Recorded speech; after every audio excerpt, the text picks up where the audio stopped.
sa totoo lang. Tapos bibigyan pa sila ng publicity, wag na.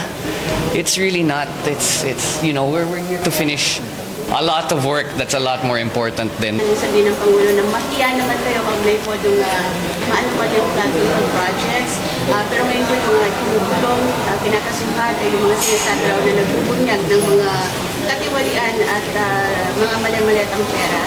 Actually, First of all, ma'am, sabi na nga ni Pangulo, di ba? Nung sinumula yung kaso na yan, hindi naman sila minority.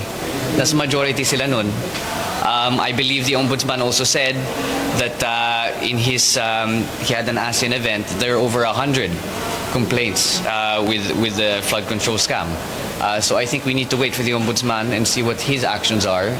I think gumagalaw naman yung mga kaso, but again, that's not for me to be the judge of, and it's not for me to make conclusions. With.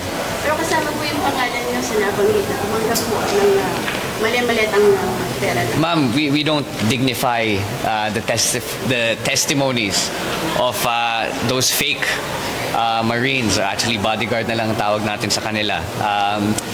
Medyo, ay nakita mo na nga kahapon, biglang sumali si Senator Escudero sa majority, biglang siya may maleta. Pati si Mary Grace Piatos sa susunod na hearing, baka yan may maleta din. So, let's call a spade a spade.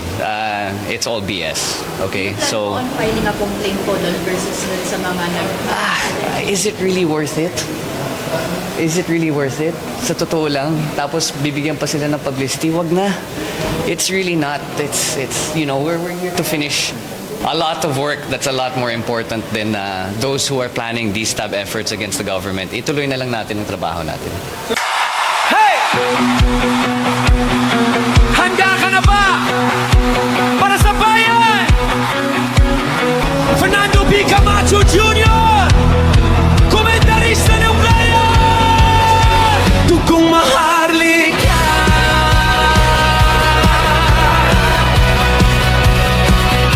Sa bawat umagang sumisikat ang araw, may tinig na handang magbigay ng liwanag.